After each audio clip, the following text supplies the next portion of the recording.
Hello friends. आप सभी को स्वागत है आपके अपने चैनल आरबी रोजगार में। दोस्तों आप लोग कैसे हैं? आशा करते हैं कि आप लोग अच्छे होंगे। दोस्तों आज जो हम लोग सीट नंबर 21 लेकर के आ चुके हैं, जो कब पूछा गया 28 दिसंबर 2021 में पूछा गया। ये सीडीपी का क्लास होगा जिसमें 30 क्वेश्चन होंगे। ठीक है, 30 क्वेश्चन अगर अच्छे से कर लेते तो 25 प्लस जो है आप लोगों को जो है एग्ज़ाम में आ जाने का संभावना रहती है। ठीक है, अब ज़्यादा दिन नहीं बचा है, सिर्फ 15-20 दिन सिर्फ बचा हुआ है आप लोगों के एग्ज़ाम के लिए। ठीक है दोस्तों, चलिए दोस्तों हम लोग क्लास को शुरुआत करेंगे। उससे पहले करना चाहेंगे, अगर चैनल पर नए हैं तो चैनल को सब्सक्राइब कर लेंगे, बेल आइकन को ऑन कर लेंगे, अपने दोस्तों के साथ भी शेयर कर सकते हैं ताकि उनका भी तैयारी अच्छे से हो सके। ठीक है, और वीडियो अच्छा लगे तो वीडियो को लाइक कीजिएगा, वीडियो को पूरा वॉच करिएगा तभी अच्छे से समझ में आएगा। ठीक है, और जहाँ कहीं भी अगर कोई दिक्कत हो क्वेश्चन में या किसी भी चीज़ में समझने में तो मुझे बता सकते हैं, मुझे कमेंट कर सकते हैं।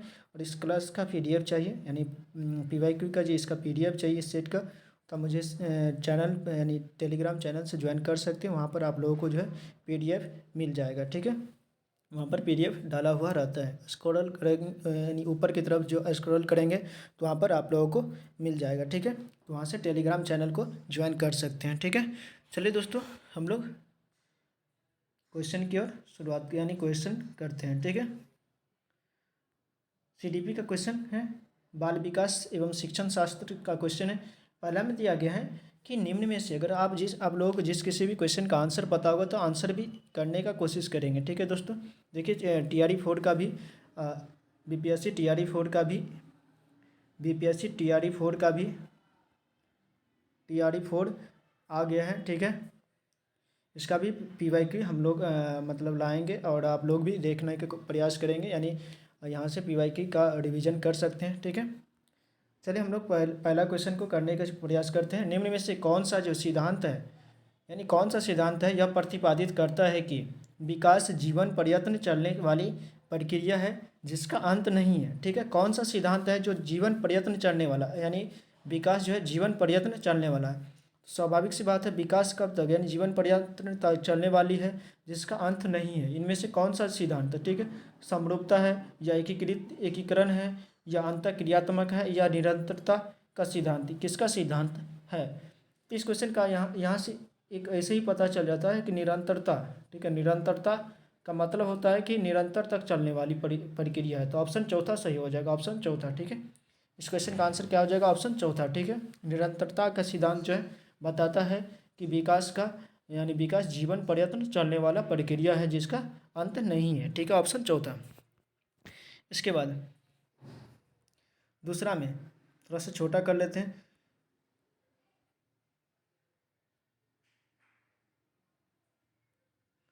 दूसरा में दिया गया कि बच्चे में यानी बच्चे के बारे में निम्नलिखित में से कौन सा कथन सामाजिक संरचना संप्रेक्ष यानी परिप्रेक्ष्य से सही है?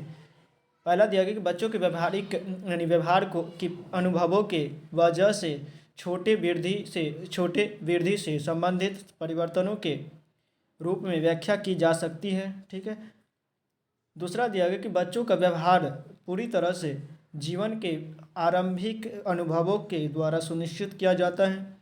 और तीसरा दिया गया कि बच्चे उत्कृष्ट असभ्य प्राणी के रूप में जन्म लेते हैं और समाज द्वारा दुराचारी बना दिया जाता है। ये तो ऐसा तो नहीं होगा, समाज द्वारा क्या किया जाता है? दुराचारी बनाया जाता है, ऐसा तो नहीं है। चौथा में दिया गया कि बच्चे क्रियाशील प्राणी हैं जो अपने सामाजिक सांस्कृतिक संदर्भों में काम व अंतःक्रिया करके ज्ञान का अर्जन करता है। ऑप्शन चौथा सही है, ये चौथा बहुत ही बेस्ट ऑप्शन है।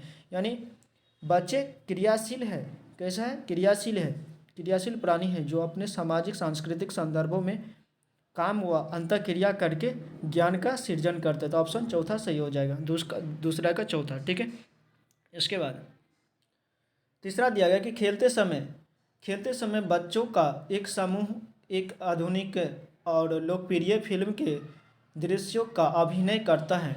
यह स्थिति यह दर्शाती है कि डैश समाजीकरण का एक प्रमुख संस्थान है। क्या है? परिवार है, मीडिया है, सहपाठी है या धर्म? तो तीसरा नंबर क्वेश्चन का आंसर ऑप्शन 2, ये मीडिया में आता है। ठीक है, ऑप्शन दूसरा सही हो जाएगा, यानी मीडिया में आता है। ठीक है, ऑप्शन दूसरा सही हो जाएगा। ये किस में आएगा? मीडिया में। परिवार तो किस में आता है?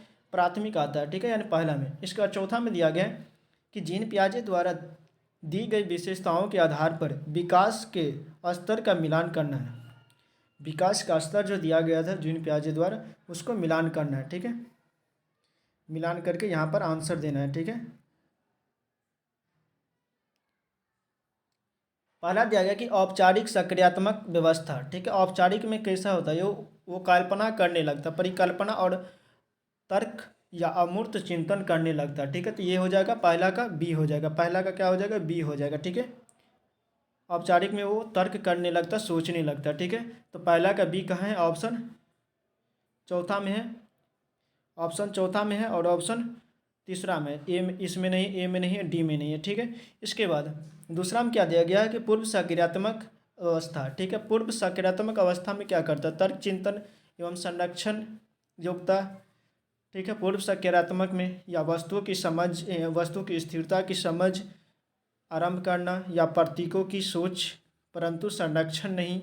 ठीक है, इसमें से कौन सा हो जाना चाहिए, संवेदी संक्रियात्मक अवस्था। इस ये किस में होता है, संवेदी संक्रियात्मक अवस्था जो ये वस्तुओं की स्थिरता, यानी वस्तुओं की स्थिरता की समझ इसमें होगा। ठीक है, इसमें होगा।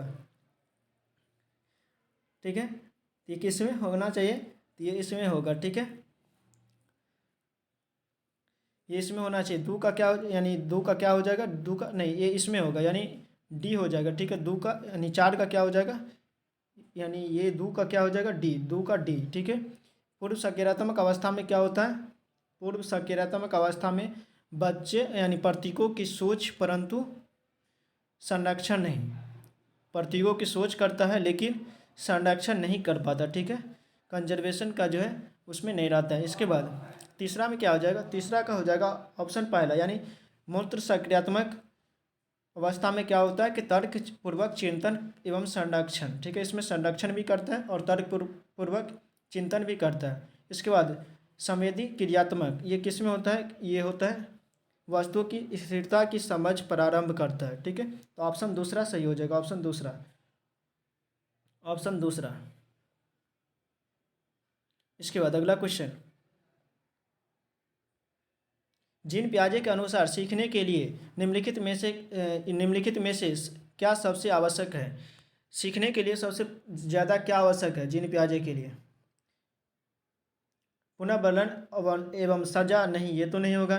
विद्यार्थियों द्वारा खोजबीन, ठीक है, अवलोकन और अनुकरण, भाषा विकास जो सामाजिक अंतर्क्रिया को सुसाध्य करता है, ये विद्यार्थियों द्वारा खोज यानी सक्रिय खोजबीन। ठीक है, तो पाँच का क्या हो जाएगा, ऑप्शन दूसरा हो जाएगा। जीन पियाजे के अनुसार क्या होता है कि विद्यार्थी जो है खुद से खोज करके सीखता है, यानी सीखेगा। इसके बाद छठा दिया गया कि लेवैत्स्की के विचारों पर आधारित सामाजिक संरचनात्मक कक्षा में निम्न में से किस का समर्थन नहीं किया जाता है, परीक्षा के लिए अधिगम, रचनात्मक और विवेचनात्मक चिंतन, संकलात्मक समझ, अनुभवनात्मक अधिगम। इसमें से कौन सा हो जाएगा, किसके लिए नहीं करता, नहीं दिया गया। ठीक है, परीक्षा के लिए आकलन यानी अधिगम, ठीक है, रचनात्मक, विवेचनात्मक चिंतन, संकलनात्मक समझ और अनुभवनात्मक अधिगम।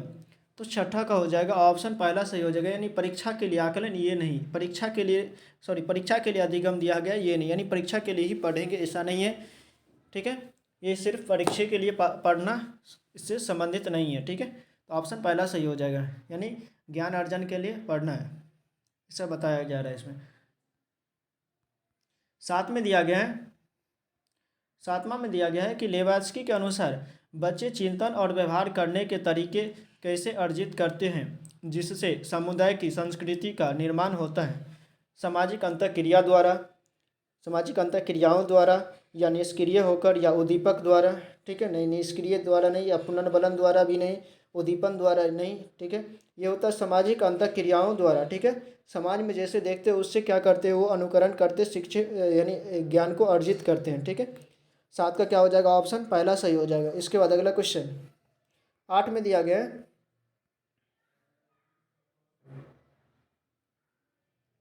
आठवां में दिया गया कि लॉरेंस कोहलबर्ग के द्वारा नैतिक विकास के सार्वभौमिक सिद्धांत, यानी नैतिक विकास के सार्वभौमिक नैतिक सिद्धांत अभिनवीकरण किसमें सही वर्णित है। ठीक है। पहला दिया गया कि व्यक्तिगत आवश्यकताओं की पूर्ति, दूसरा दिया गया मृत्यु और यानी मित्रों और संबंधियों का स्नेह और स्वीकृत बनाए रखना, और तीसरा में दिया गया कि अमूर्त सार्वभौमिक सिद्धांत जो संपूर्णता यानी संपूर्ण मानवता के लिए समान यानी एक मान हो, और चौथा दिया गया है कि स्वयं के लिए कानून और नियमों को उचित ठहराना। तो 8वां नंबर क्वेश्चन का आंसर हो जाएगा ऑप्शन चौथा, स्वयं के लिए कानून और नियमों को जो उचित ठहराना, ये सार्वभौमिक नैतिकता का सिद्धांत है। इसके बाद 9 नंबर क्वेश्चन में दिया गया है कि प्रगतिशील शिक्षा बालकों के प्रति कैसा दृष्टिकोण रखती है। ठीक है, प्रगतिशील शिक्षा जो है कैसा दृष्टिकोण रखता है, तो ये रखता है यानी जिज्ञासु होना चाहिए, न कि कोरी रटन यानी रिक्त प्लेट जैसा नहीं। ठीक है, ईश्वर को जन्म देना ये भी नहीं होगा। ठीक है, ये भी नहीं। इसके बाद लघु वयस्क जिनकी सोच वयस्क से कम, ऐसा भी नहीं करना चाहिए। ये जिज्ञासु प्रणाली जो अपने आसपास की खोज अन्वेषण को जानना चाहता है, ऑप्शन चौथा सही हो जाएगा। ठीक है, इसके बाद अगला क्वेश्चन दिया गया है 10वां में दिया गया है कि कौन सा विकल्प बुद्धि प्रकार के लिए हार्वर्ड गार्डनर के अनुसार सही है। ठीक है, हार्वर्ड गार्डनर के अनुसार जो कौन सा विकल्प जो यानी बुद्धि के लिए सही है। ठीक है, पहला दिया गया चिकित्सक, जीव विज्ञानी, वाद्य यंत्र विशेषज्ञ, यानी दूसरा दिया कसरती, रचनात्मक, अभिव्यक्तिशाली, तीसरा दिया कि व्यवहारिक, विश्लेषण, रचनात्मक, और चौथा दिया कि अंतर्वैयक्तिक, प्रकृतिवादी और शारीरिक रूप से क्रियाशील। तो 10 नंबर क्वेश्चन का आंसर ऑप्शन चौथा ये दिया गया है, लेकिन ये सब नहीं है, रचनात्मक नहीं है, विश्लेषणात्मक नहीं है, व्यवहारिक नहीं, ये नहीं दिएगा, ऑप्शन चौथा सही हो जाएगा 10 का। इसके बाद 11 में दिया गया है कि लेवास्की के परिप्रेक्ष्य में भाषा कैसा होता है, संज्ञानात्मक विकास में बाधा डालती है। क्या भाषा संज्ञानात्मक विकास में बाधा डालती है लेवास्की के अनुसार, और दूसरा में संज्ञानात्मक विकास में सुसहायक होता है, या संज्ञानात्मक विकास में को प्रभावित नहीं करता है, या संज्ञानात्मक विकास से स्वतंत्र रूप से कार्य करता है। तो 11 नंबर क्वेश्चन का आंसर हो जाएगा ऑप्शन दूसरा, ये सुसहायक होता है। लेवास्की के अनुसार क्या होता है, संज्ञानात्मक विकास में सुसहायक होता है। ठीक है, परिप्रेक्ष्य में सुसहायक होता है।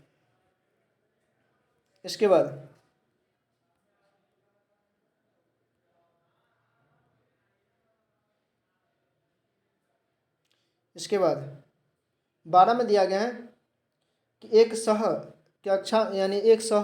शैक्षिक कक्षा में अध्यापक का निम्नलिखित में से कौन सा व्यवहार नहीं करना चाहिए, क्योंकि वह जेंडर रूढ़िवादिता को पुनर्बलित करेगा। पहला दिया गया एक समान लिंग के समूह बनाना तथा लड़के और लड़कियों को पृथक अधिगम कार्य देना। दूसरा दिया गया महिला और पुरुषों को सामाजिक चलन के विपरीत भूमिका में दर्शाना। और तीसरा दिया गया कि जेंडर एक सामाजिक निर्मित है पर चर्चा करना। और चौथा दिया कि जेंडर समतुल्यता वाली भाषा का प्रयोग करना। तो 12 का हो जाएगा ऑप्शन दूसरा, ये जो है नहीं करना चाहिए। ठीक है, ऑप्शन दूसरा सही हो जाएगा, उसके विपरीत भूमिका का नहीं निभाना चाहिए। इसके बाद अगला क्वेश्चन 13 में दिया गया कि विद्यार्थियों के आकलन के लिए राष्ट्रीय शिक्षा नीति 2020 द्वारा निम्न में से कौन से उपकरण विधियां प्रस्तावित की गई हैं। भूमिका अदा करना, समूह में कार्य करना, पोर्टफोलियो बनाना, परियोजना करना। ठीक है, तो 13 का हो जाएगा इसमें से, यानी ये भी सही है, ये भी सही है, ये भी सही है, ये भी सही है, ऑप्शन चौथा सही हो जाएगा। ठीक है, पहला, दूसरा, तीसरा, चौथा। इसके बाद अगला क्वेश्चन दिया गया है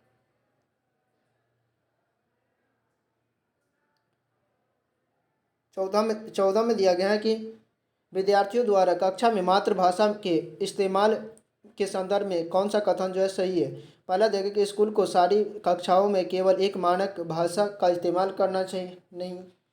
दूसरा दिया गया है कि स्कूल को यानी सभी विद्यार्थियों की सब भाषाओं का सम्मान करने की संस्कृति पर अपनानी चाहिए। और तीसरा दिया गया स्कूल को सभी स्तर पर अंग्रेजी भाषा का निर्देश देना चाहिए, नहीं। और चौथा दिया गया कि विद्यार्थियों को अपनी मातृभाषा में अभिव्यक्ति को हतोत्साहित करना चाहिए, नहीं निराश करना चाहिए, नहीं होगा तो ऑप्शन दूसरा सही हो जाएगा। सभी संस्कृति और भाषा को जो क्या करना चाहिए, सम्मान देना चाहिए, ऑप्शन 14 का दूसरा सही हो जाएगा। इसके बाद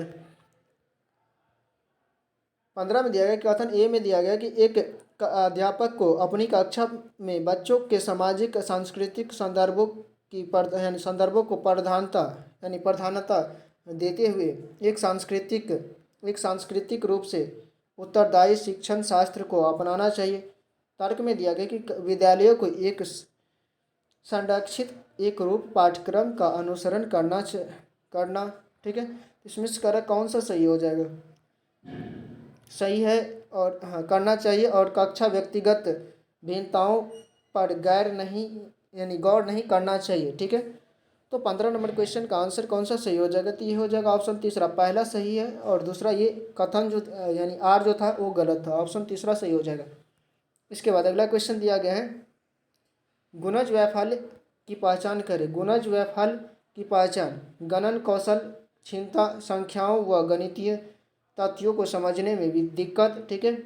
दूसरा दिया अवधान, अति सक्रियता, संवेग यानी आवेगशीलता, मौलिकता, प्रवाह, लचीलापन, मांसपेशी नहीं। ये हो जाएगा ऑप्शन पहला सही हो जाएगा, ठीक है। गुणज वैफल्य में अगर दिक्कत आ रही है तो वो क्या है? उसको गणन कौशल, क्षमता है और संख्याओं और गणितीय तथ्यों को समझने में क्या करता है? दिक्कत होता है। तो 16 क्या हो जाएगा? ऑप्शन पहला सही हो जाएगा, ठीक है। ये डिसकैलकुलेशिया है, ठीक है, डिसकैलकुलेशिया में आता है ये। इसके बाद अगला क्वेश्चन 17 में दिया गया है। 17 में दिया गया कि एक यानी समावेशी शिक्षा में कौन शामिल है? समावेशी कक्षा में कौन शामिल है? अधिगम अक्षमता वाले विद्यार्थी, प्रतिभाशाली विद्यार्थी, दृष्टिबाधित विद्यार्थी। और चौथा दिया गया कि वह बच्चे जो ऐसे समुदाय से हैं जो हाशिए पर हैं, ठीक है। तो समावेशी कक्षा में किसको यानी कौन शामिल है? यानी सभी शामिल होना चाहिए, ठीक है। तो 17 क्या हो जाएगा? 17 का सभी शामिल होगा तो सभी होगा, यानी पहला भी, दूसरा भी, तीसरा, चौथा भी, यानी सभी को शामिल करेंगे तभी जा कर के वो समावेशी कक्षा यानी समावेशी कक्षा जैसा शिक्षा हो पाएगा, ठीक है। ऑप्शन चौथा। इसके बाद 18 में दिया गया है कि एक शिक्षिका को विद्यार्थी के किस व्यवहार से यह इंगित करता है कि वह दृष्टि बाधित है? किस व्यवहार से इंगित करता है कि वह दृष्टि बाधित है, ठीक है। पहला दिया गया सैमपट को बहुत दूर से पढ़ने को चुनना। दूसरा दिया गया सूक्ष्म जानकारी वाले भौतिक नक्शों को पढ़ना। और तीसरा दिया गया कि बारीक मुद्रण वाले कार्यपत्रकों को तुरंत पूरा करना। और चौथा दिया गया है कि पढ़ने में चुनौती महसूस करना और पढ़ते समय आंखें मिचकाना, ठीक है। तो 18 नंबर क्वेश्चन का आंसर हो जाएगा ऑप्शन चौथा, ये विकार है, ठीक है, दृष्टिबाधित विद्यार्थियों की पहचान, ठीक है। इसके बाद 19 में दिया गया कि मेधावी अधिगमकर्ताओं की ज़रूरतों को पूरा करने के लिए अध्यापिका को क्या करना चाहिए? पहला दिया गया कि कार्यों को समझने के लिए निश्चित निर्देश और विस्तृत निर्देश देना। दूसरा दिया गया कि निर्धारित पाठचर्या का सख्ती से अनुसरण नहीं करना चाहिए, ठीक है। 19 का दूसरा नहीं होगा, ठीक है। और कार्यों को समझने के लिए निश्चित और निर्देशित विस्तृत दिशा देना, ये भी नहीं होगा। इसके बाद 19 का तीसरा में दिया गया कि मानकीकृत, ठीक है, मानकीकृत यानी मानकीकृत आकलन युक्तियों का इस्तेमाल करना नहीं, मानकीकृत नहीं करना चाहिए। मध्यम से उच्चतर श्रेणी के चिंतन वाले क्रियाकलाप करना, ये सही है। मध्यम से उच्चतर श्रेणी के चिंतन वाले क्रियाकलाप का जो है आकलन यानी क्रियाकलाप करना, ठीक है। उसके बाद 20 में दिया गया है कि निम्न में से समावेशी कक्षा में किसका प्रयोग करना चाहिए? नैदानिक नामकरण का, यथोचित समायोजन का, बच्चों का पृथक्करण नहीं होगा। उसके बाद प्रतिस्पर्धात्मक कक्षा लोकाकार का, ये भी नहीं होगा, लोकाचार दिया गया था। नैदानिक नामीकरण, यथोचित समायोजन, ऑप्शन दूसरा सही हो जाएगा। 20 का क्या हो जाएगा? ऑप्शन दूसरा सही हो जाएगा। 20 का क्या हो जाएगा? ऑप्शन दूसरा सही हो जाएगा, ये भी नहीं होगा। ऑप्शन दूसरा सही हो जाएगा, ऑप्शन दूसरा, पहला गलत, ऑप्शन दूसरा, ठीक है, यथोचित समायोजन। इसके बाद 21 में दिया गया है कि निम्नलिखित में यानी निम्न में से कारक अधिगम को प्रभावित करता है। कौन सा जो कारक है अधिगम को प्रभावित करता है? अधिगमकर्ताओं की अभिवृत्ति, अधिगमकर्ताओं की आयु। और तीसरा दिया गया अधिगम यानी अध्यापन की शिक्षण से शास्त्रीय तकनीकें। और अधिगमकर्ताओं का सामाजिक सांस्कृतिक संदर्भ। तो किस नंबर क्वेश्चन का आंसर हो जाएगा? इस क्वेश्चन का आंसर हो जाएगा यानी सभी जो है प्रभावित करता है। अधिगमकर्ताओं की अभिवृत्ति भी प्रभावित करता है, अधिगमकर्ताओं की आयु भी प्रभावित करता है, अधिगम के शिक्षण तकनीकी भी प्रभावित करता है, और अधिगमकर्ताओं के सामाजिक और संस्कृति, ये तो बहुत ज़्यादा प्रभावित करता है। तो ऑप्शन चौथा, तीसरा और दूसरा भी यानी सभी सही है, सभी प्रभावित करता है। 22 में दिया गया कि अर्थपूर्ण अधिगम के लिए पहला दिया गया कि बच्चों को समादृत महसूस होना, दूसरा दिया गया कि बच्चों के अनुभवों को समाहित करना चाहिए, तीसरा दिया गया कि बच्चों के सवाल पूछने की अनुमति नहीं यानी होनी चाहिए। ये तो गलत है। अर्थपूर्ण अधिगम में सवाल नहीं पूछना का अनुमति नहीं होना चाहिए, ऐसा तो नहीं होगा। तो तीसरा जिसमें होगा वो गलत, ये भी इसमें भी तीसरा गलत है, तो ऑप्शन पहला ही सही हो जाएगा। ठीक है, यानी पहला दूसरा सही हो जाएगा। ठीक है, बच्चों के अनुभवों को समाहित करना चाहिए। ठीक है, समाहित करना चाहिए, ऐड करना चाहिए। ठीक है, बच्चों को समादृत महसूस होना चाहिए। ठीक है, यानी एक जैसा महसूस होना चाहिए। तो 22 का क्या हो जाएगा? ऑप्शन पहला। इसके बाद अगला क्वेश्चन 23 में दिया गया है,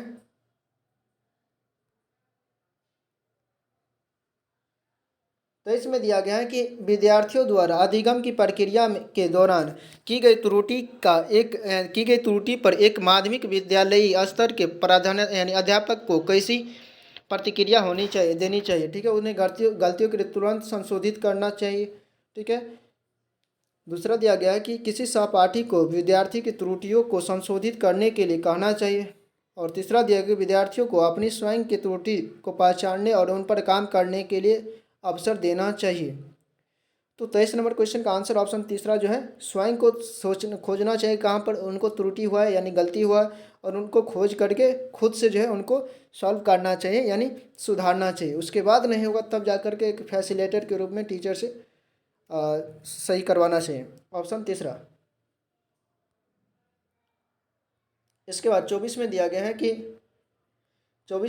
कि एक विद्यार्थी जो अपने को गणित में होशियार समझती है, परीक्षा में कम अंक के लिए अपने परिश्रम न करने को जिम्मेदार मानती है।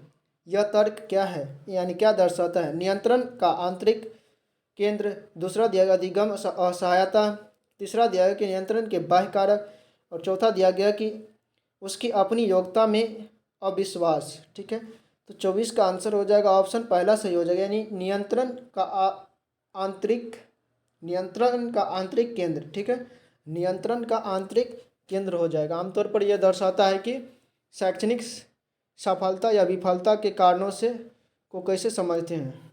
ठीक है, तो 24 का क्या हो जाएगा?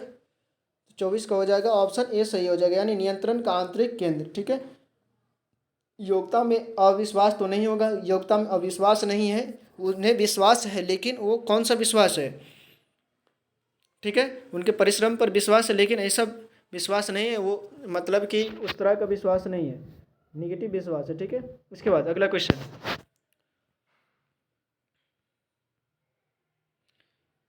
25 में दिया गया है कि क्या अध्यापन अधिगम प्रक्रिया में भाई की कोई भूमिका होती है? सही विकल्प का चयन करना, हाँ, नहीं। ठीक है, नहीं होना चाहिए, भाई का कोई विकल्प नहीं होना चाहिए। ठीक है, भाई करने से अगर नहीं होना चाहिए, नहीं बला होगा, हाँ बला गलत हो जाएगा। ठीक है, नहीं। इसके बाद अब 2 बच गया, तो नहीं भाई की वजह से अधिगम से संबंध विच्छेद हो जाता है और विद्यार्थी भयपूर्ण परिस्थितियों में बहुत कम जोखिम लेते हैं। हाँ, बहुत कम जोखिम लेते हैं।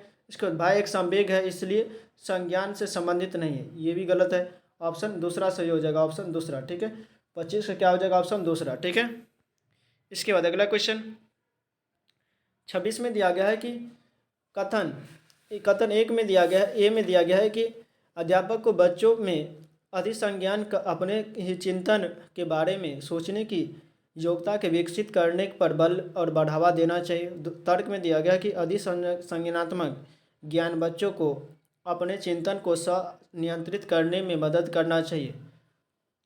तो 26 नंबर क्वेश्चन का आंसर कौन सा हो जाएगा? तो 26 का ऑप्शन पहला, यानी दोनों सही है और व्याख्या भी करता है। ठीक है, योग्यता को के विकसित करने पर बल देना चाहिए, यानी बढ़ावा देना चाहिए, और खुद से जो है चिंतन करना चाहिए, और स्वनियंत्रित मदद करने यानी करता है। ठीक है, खुद से सोचने के लिए, ऑप्शन पहला।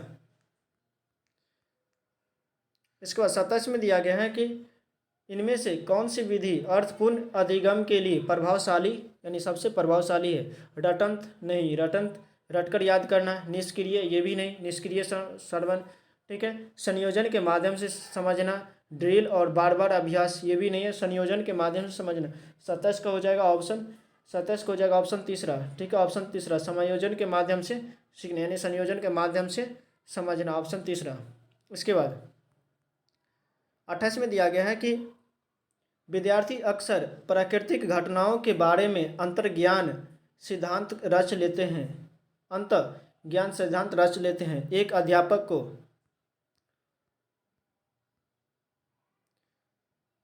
पहला दिया गया है कि एक अध्यापक को यानी विद्यार्थी को ऐसा करने के लिए निरुत्साहित करना चाहिए, नहीं, निरुत्साहित नहीं करना चाहिए। उन्हें गलत धारणा आ गई है तो उन्हें निरुत्साहित नहीं करना चाहिए। ठीक है, दूसरा दिया गया है कि विद्यार्थियों को ऐसी अवधारणाओं की रचना करने के लिए दंडित किया जाना चाहिए, नहीं, दंडित भी नहीं करना चाहिए। जो वो सीखा है पहले, जो अगर दिन को रात वो समझता है तो ऐसा नहीं करना चाहिए कि नहीं उसको पीटना चाहिए या कुछ करना चाहिए, उनको समझाना चाहिए। तीसरा में दिया गया कि विद्यार्थियों को ऐसे पूर्व धारणा अवधारणाएं साझा करने के लिए प्रोत्साहित करना चाहिए, और अध्ययन यानी अध्यापन अधिगम शिक्षण शास्त्र को उनके अनुरूप बनाना चाहिए। तो 28 का आंसर हो जाएगा ऑप्शन तीसरा। ठीक है, ऑप्शन तीसरा सही हो जाएगा। और इसमें दिया गया अनदेखा करना चाहिए, तो अनदेखा नहीं, ये नहीं होगा, अनदेखा नहीं करना चाहिए, उनको सही बताना चाहिए। इसके बाद 29 में दिया गया कि संपर्यात्मक समझ हेतु अध्यापन के लिए एक अध्यापक को क्या करना चाहिए? पहला दिया गया विद्यार्थियों के पूर्व ज्ञान से संबंध स्थापित करना चाहिए। दूसरा दिया गैर उदाहरण और अपवाद बताने से बचना चाहिए, नहीं, गैर उदाहरण तो देना चाहिए, उदाहरण और गैर उदाहरण अपवाद ये सब भी देना चाहिए। और तीसरा दिया गया कि प्रत्यक्ष निर्देशन की विधि का प्रयोग करना चाहिए। और चौथा दिया गया है कि अधिगम के लिए आकलन करने के बजाय अधिगम का आकलन करने का प्रावधान करना चाहिए, नहीं, ये गलत है, अधिगम के लिए आकलन के बजाय यानी अधिगम के लिए आकलन करना चाहिए। तो हो जाएगा इसमें से कौन सा? 29 का हो जाएगा, 29 का ऑप्शन पहला ही सही हो जाएगा, यानी पूर्व ज्ञान से संबंधित संबंध स्थापित करना चाहिए। इसके बाद 30 में दिया गया कि निम्नलिखित में से कौन सी जो है एक प्रभावशाली सामाजिक संरचनावादी कक्षा की विशेषता या गुण है? नकल उतारना, नहीं।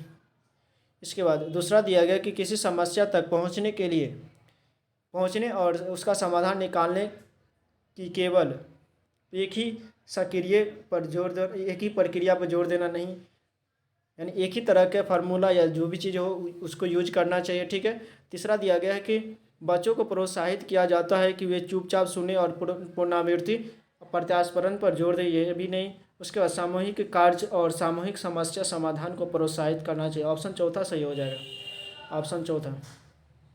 ठीक है, इसका हो जाएगा ऑप्शन चौथा। दोस्तों CDP का जो है 30 क्वेश्चन कंप्लीट हो चुका है। अगर ये अच्छे से कर लेते तो आप लोगों को 30 में से जो है 25 प्लस जो क्वेश्चन बन जाएगा। अगर अभी तक आप चैनल को सब्सक्राइब नहीं किए तो चैनल को सब्सक्राइब कर लेंगे, बेल आइकन ऑन कर लेंगे। इस चैनल पर जो डेली जो आप लोगों के लिए एक क्लास CDP और एक जो है SST का जो है PYQ सेशन आ रहा है। आप लोगों के एग्जाम के लिए भी ज़्यादा समय नहीं बचा है, इसलिए अच्छे से तैयारी कर सकते हैं। PYQ जितना लगाएंगे उतना बेहतर होगा। ठीक है, और वीडियो को पूरा वॉच कीजिएगा। ठीक है, वीडियो को वॉच करने के लिए बहुत बहुत धन्यवाद। फिर मिलते हैं कल अगले वीडियो के साथ, तब तक के लिए बाय, जय हिंद, जय भारत।